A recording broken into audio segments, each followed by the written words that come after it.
محمد رسول الله. Assalamualaikum warahmatullahi wabarakatuh. Alhamdulillahil karimir rahman, allamal Qur'an, khalaqal insan, allamahul bayan. Asyhadu an la ilaha illallah wahdahu la syarikalah, wa asyhadu anna Muhammadan abduhu wa rasuluhu alladzi kana khuluquhul Qur'an. Amma ba'd. Alhamdulillah, pada kesempatan pagi ini setelah kita memulai hari kita dengan sahur, kita diberi suguhan dalam sholat subuh kita tadi dengan salah satu dari sunnah Nabi Sallallahu Alaihi Wasallam di sholat subuh di hari Jumat, yaitu sholat subuh dengan bacaan di rakaat pertama surat As-Sajdah. Ini merupakan salah satu dari sunnah Nabi Sallallahu Alaihi Wasallam yang sudah mulai hilang di sebagian masjid-masjid kita, sehingga ketika sunnah ini dihidupkan, ada yang terkaget-kaget, ada yang merasa bingung, ada yang merasa heran, dan ada yang merasa tidak lazim. Padahal ini satu hal yang justru memang tuntunannya seperti itu. Bahkan di sebagian tempat yang sudah biasa mengamalkannya, ketika tidak diamalkan mereka akan merasa kok ditinggalkan. Tentu hukumnya tidak sampai pada tingkat wajib, tapi ketika di tengah-tengah masyarakat sudah mulai tidak dikenal, menjadi tanggung jawab banyak pihak. Menjadi tanggung jawabnya ustadz, dai, mubalik, termasuk imam mengenalkan kembali salah satu sunnah yang mulai hilang di tengah-tengah umat. Nah, ini yang patut kita syukuri dari sekian banyak yang patut kita syukuri di pagi ini. Karena bisa jadi mungkin sebagian jamaah yang mungkin seandainya sholat di masjid yang lain tidak berkesempatan mendapatkan sunnah ini, tidak berkesempatan mendapatkan surat As-Sajdah. Ini surat As-Sajdah dibaca di rakaat pertama. Dan di saat kita mendapati pembacaan surat As-Sajdah di rakaat pertama, kita kemudian nanti akan mengikuti ketika imam mengucapkan Allahu Akbar, lalu kita sujud yang dinamakan dengan sujud tilawah. Nah, setelah itu imam melanjutkan lagi bacaan ayatnya, tatajafa junubuhum anil madhaji yad'una rabbahum khaufa wa tama'a, dan seterusnya. Masih di rangkaian rakaat pertama, belum pindah ke rakaat kedua. Ini yang pertama yang patut kita syukuri, dan syukur seperti ini sebagai bagian dari kita melihat syariat ini sebagai panduan. Jamaah sekalian rahimakumullah, ketika kita bicara tentang ukhuwah, kita bicara tentang keragaman yang ada di tengah-tengah umat. Dan ini tidak bisa dipungkiri bahwa kita di Indonesia berasal dari berbagai suku, berbagai adat istiadat, berbagai bahasa, dan keragaman-keragaman yang lain yang jumlahnya sangat banyak. Tapi keragaman yang ada itu kemudian diikat dalam bingkai agama kita. Keragaman tersebut kita lihat dalam bingkai yang kemudian diikat dengan ikatan iman, diikat dalam bingkai ikatan kesatuan akidah. Maka kita harus menyiapkan diri untuk mau merajut ukhuwah, karena memang kita berbeda. Bahkan pelangi itu terlihat indah karena warnanya lebih dari satu. Kalau seandainya warnanya satu, maka tidak terlihat indah. Tapi kemudian menjadi harmoni kalau dirangkai. Kalau tidak beraturan, maka tidak menjadi sebuah keindahan. Kemudian dalam Islam kita juga mengenal ada panduan syariat untuk mengikat itu semua. Di antaranya adalah firman Allah SWT yang saya yakin semua kita hafal, yaitu wa ta'awanu 'alal birri wat taqwa wa la ta'awanu 'alal itsmi wal 'udwan. Tolong menolonglah kalian dalam kebajikan dan ketakwaan, dan janganlah kalian tolong menolong dalam dosa dan permusuhan. Biasanya ayat yang diangkat sebelum bahasan ini adalah firman Allah Subhanahu wa taala bahwa manusia inna khalaqnakum min dzakari wa untha wa ja'alnakum syu'uban wa qabaila lita'arafu. Allah menciptakan kita ini dalam jenis kelamin laki-laki dan perempuan, kemudian diciptakan berbangsa-bangsa, bersuku-suku dengan beragam adat istiadatnya, dengan beragam keragaman yang ada, tapi kemudian lita'arufu, untuk saling mengenal. Ta'aruf adalah bagian dari tahapan awal untuk kita merajut ukhuwah. Bagaimana mungkin kita mau merajut ukhuwah kalau kita tidak saling kenal? Maka mengenali perbedaan, mengenali keragaman juga bagian dari upaya merajut ukhuwah tersebut. Apalagi kita semua ketahui Indonesia dengan keragaman yang begitu luar biasa. Dibanding beberapa negara, kita punya bahasa yang jumlahnya sangat banyak. Di satu pulau saja jumlah bahasanya banyak, apalagi Indonesia secara keseluruhan. Dari ujung paling barat sampai ujung paling timur, jelas bahasanya sangat banyak. Tapi apakah tidak mungkin disatukan? Tentu bisa. Nah, kemudian Rasulullah SAW mengajarkan kepada kita bahwa orang-orang yang diikat dengan ikatan ukhuwah, iman yang menjadi landasannya, mereka akan berada di atas mimbar-mimbar dari cahaya, ala manabira min nurin, di atas mimbar-mimbar dari cahaya, yang ini menjadi salah satu bagian dari cara Allah SWT memuliakan orang-orang yang merajut ukhuwah.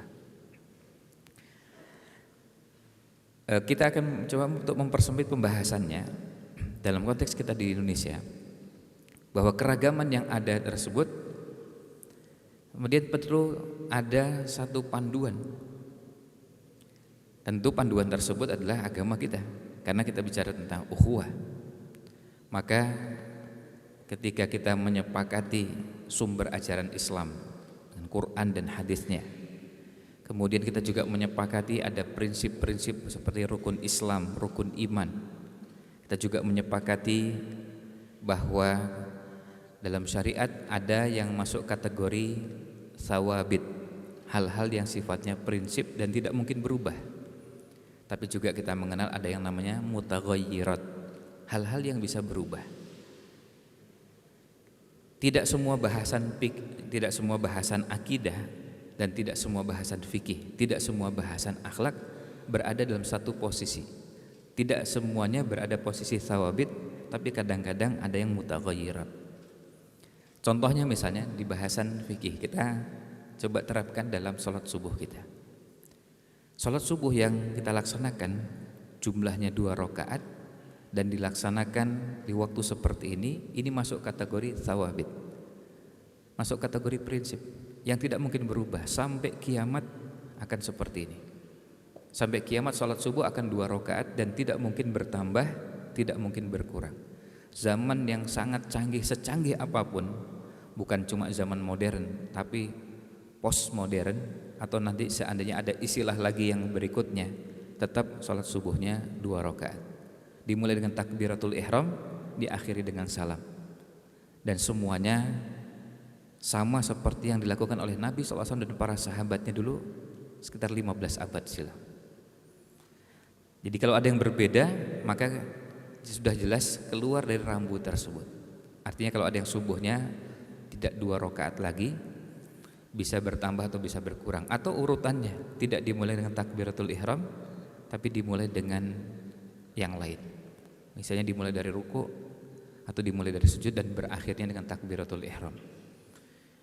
Nah, maka ini sudah keluar dari rambu prinsip-prinsip tersebut. Tidak ada pilihan bagi kita bahwa di situ kita harus seragam dan sama. Nah, hal-hal seperti ini yang disepakati. Tetapi dalam beberapa bagian yang masuk kategori ada ruang atau ada peluang terjadi perbedaan pendapat, maka kita juga harus membuka diri, membuka hati kita, membuka pikiran kita, siap melihat perbedaan. Maka siap melihat perbedaan dalam beberapa bahasan fikih juga bagian dari cara kita merajut ukhuwah. Misalnya kalau kita bicara tentang sholat subuh, maka kita akan melihat bahwa di tengah-tengah kaum muslimin ada yang subuhnya menggunakan kunut dan tidak menggunakan kunut. Hal ini tidak perlu kemudian dianggap sebagai sebuah bentuk perpecahan. Keragaman ini sudah ada lebih dari 1000 tahun silam. Nah, dalam konteks Indonesia jangan lalu dikaitkan dengan ormas, jangan dikaitkan dengan yayasan, jangan dikaitkan dengan kelompok, karena ini tidak ada hubungannya. Sebelum ormas tersebut berdiri, sebelum yayasan itu berdiri, sebelum tokoh-tokohnya dilahirkan, perbedaan itu sudah ada berabad-abad. Kita melihat bahwa di kalangan imam 4 mazhab yang subuhnya menggunakan kunut juga ada, dan yang tidak menggunakan kunut juga ada. Dan itu sudah ada lebih dari 1000 tahun silam. Jadi tidak ada hubungannya dengan Indonesia. Artinya perbedaan itu bukan cuma di Indonesia, di berbagai belahan bumi pun ada. Nah, yang kita jaga adalah jangan sampai ketika ada perbedaan itu suasana yang muncul seakan-akan kita berhadap-hadapan. Kadang-kadang bahasa pertanyaannya pun perlu kita perbaiki. Misalnya kalau bertanya, Mas, jenengan subuhnya pakai kunut apa enggak? Ketika bertanya dengan pertanyaan tersebut, pertanyaan yang betul-betul murni hanya sekedar kita lita'arufu tadi, untuk saling mengenal. Oh, ternyata ada yang subuhnya pakai kunut. Ada yang mengatakan saya pakai kunut, saya tidak pakai kunut. Ya biasa aja. Jangan disikapi bahwa ketika ada yang menjawab dengan jawaban berbeda dengan yang biasa diamalkan, lalu dianggap sebagai musuh. Dan kita patut bersyukur, alhamdulillah dari tahun ke tahun, terutama beberapa tahun terakhir, kita melihat bahwa suasana seperti ini di banyak tempat di negeri kita, di Indonesia, sudah mulai hilang. Artinya suasana di mana antara yang kunut dan yang tidak kunut dalam suasana yang tidak nyaman itu alhamdulillah sudah mulai banyak berkurang di banyak tempat. Dan semua kita bisa hidup berdampingan. Kampus menjadi salah satu bentuknya. Di kampus kita sudah biasa duduk satu kelas, satu prodi, satu fakultas, satu jurusan dan seterusnya. Dan kita berbeda. Ada yang subuhnya kunut dan subuhnya tidak kunut. Kita tetap belajar, kita tetap mengikuti kuliah yang mengajar tetap dengan aktivitasnya, meskipun dengan keragaman yang ada tadi. Dan kita tidak menjadikan itu sebagai sekat-sekat ketika kita membangun hubungan antar kita. Dan perbedaan ini di kalangan ulama fikih termasuk kategori khilafun sa'ir, perbedaan fikih yang masih bisa ditolerir. Dan hal ini dimaklumi perbedaannya karena memang sudah ada sejak dulu. Sekali lagi ini tidak ada hubungannya dengan person, yayasan, ormas, apalagi parpol dan yang lainnya, itu sama sekali tidak ada. Karena ini sudah ada jauh sebelum ada semua itu. Bisa dibayangkan sudah ada lebih dari 1000 tahun silam. Imam 4 mazhab itu kalau kita lihat masa hidup mereka, yang agak belakangan ada Imam Ahmad. Jika dari Imam 4 mazhab itu kan yang paling belakangan urutannya. Kalau kita bicara urutan Imam 4 mazhab, ini sekaligus juga perlu meluruskan cara pengucapan nama imam dan nama mazhabnya. Imam 4 mazhab itu nama imamnya dan nama mazhabnya kita sebutkan urut berdasarkan tahun wafatnya. Yang pertama adalah Imam Abu Hanifah, mazhabnya Hanafi. Bukan Imam Hanafi, Itu cara pengucapan yang keliru. Cara pengucapan yang benar adalah Imam Abu Hanifah, madhabnya Hanafi. Yang kedua, Imam Malik, madhabnya Maliki. Yang ketiga, Imam Syafi'i, madhabnya Syafi'i. Dan yang keempat, Imam Ahmad, madhabnya Hambali. Nah, yang paling belakangan Imam Ahmad. Imam Ahmad wafatnya tahun 241 Hijriah. Kita hidup di tahun 1445. Jadi kita bisa bayangkan angka yang sangat jauh, 241 dengan 1445. Ini imam yang paling belakang, yang wafatnya paling belakangan dari imam 4 mazhab. Artinya sekitar 1200 tahun silam. Nah, di antara imam 4 mazhab ini pun selain mengenalkan perbedaan, juga mengenalkan kepada kita bagaimana sikap melihat perbedaan yang ada. Imam Syafi'i mengajarkan kepada murid-muridnya, kalaupun kita berbeda, kita harus melihat secara objektif, kesamaan kita jauh lebih banyak daripada perbedaan yang ada. Sekarang kalau tadi kita menyebut contoh masalah subuh yang menggunakan kunut dengan yang tidak menggunakan kunut, lalu kita urutkan dengan kesamaan yang ada dari mulai awal azan, kita sepakat dan sama, bacaan azannya sama. Setelah azan ada qomat, qomatnya juga sama. Kemudian setelah itu sholat dan ada imamnya, imamnya juga sama. Artinya imamnya juga harus imam yang jumlahnya cuma satu, nggak mungkin imam lebih dari satu. Lalu sekian banyak hal yang berhubungan dengan imam, lalu juga berhubungan dengan makmum, dimulai dengan takbir, diakhiri dengan salam. Lalu di dalam setiap sholat yang kita kerjakan sebelum tasyahud, maka ada memberi isyarat dengan jari telunjuk tangan kanan dan tidak mungkin memberi isyarat dengan jari tangan lain, atau memberi isyarat dengan jari selain jari kanan. Nah, ini semua menunjukkan pada kita ada sekian banyak kesamaan yang jumlahnya begitu banyak. Dari sekian banyak kesamaan itu, harusnya kita melihat bahwa peluang kita merajut ukhuwah ini jauh lebih banyak peluangnya daripada perbedaan yang ada. Kita tidak memungkiri bahwa ada perbedaan, tapi jumlahnya sedikit. Jangan sampai yang sedikit ini dimanfaatkan oleh pihak-pihak tertentu untuk mengusik kebersamaan yang sudah kita rajut selama ini, yang sudah kita miliki. Dan ini kalau mau teruskan juga sama dengan ketika kita bicara tentang sholat tarawih di bulan Ramadan. Tidak bisa kita pungkiri bahwa pelaksanaan sholat tarawih di bulan Ramadan juga ada keragaman dari sisi jumlah rakaat misalnya. Dan keragaman yang ada di negeri kita ini bukan satu-satunya, karena sudah ada juga sejak ratusan tahun silam dan juga ada di berbagai negara. Nah, kemudian bagaimana cara untuk meredam atau meminimalisir peluang atau potensi konflik yang muncul? Selain membangun pemahaman, kita juga bisa menempuh cara seperti sarannya sebagian anak muda sekarang, perlu jalan-jalan. Jalan-jalan melihat perbedaan yang ada itu di negara tetangga kita, sampai kemudian yang paling jauh ke Mekah dan Madinah, supaya kita bisa melihat perbedaan itu ya biasa-biasa aja. Misalnya kalau kita berkunjung ke beberapa negara ASEAN,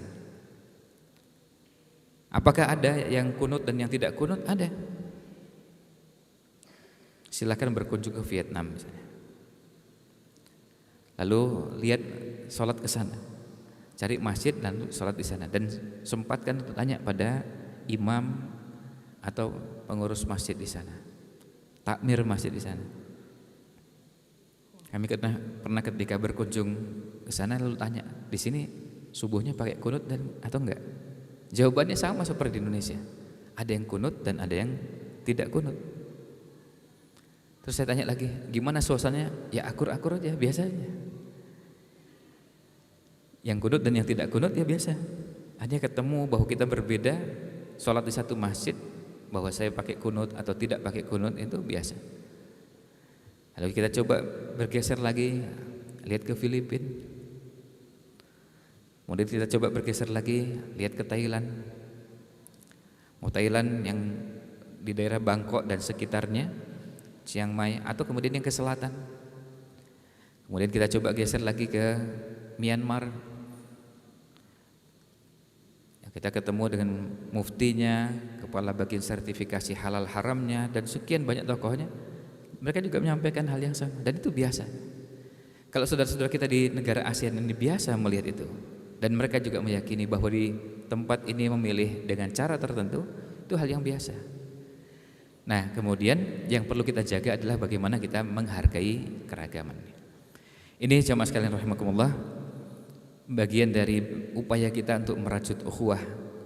Kita membuka ruang untuk melihat perbedaan dalam bingkai yang memang dibenarkan dalam syariat, tapi kita juga tetap berupaya untuk mewujudkan ta'awun alal birri wat taqwa, mewujudkan kerjasama dalam kebajikan dan ketakwaan. Kita siap bekerja sama dengan siapapun kalau dalam konteks untuk mewujudkan kebajikan dan ketakwaan.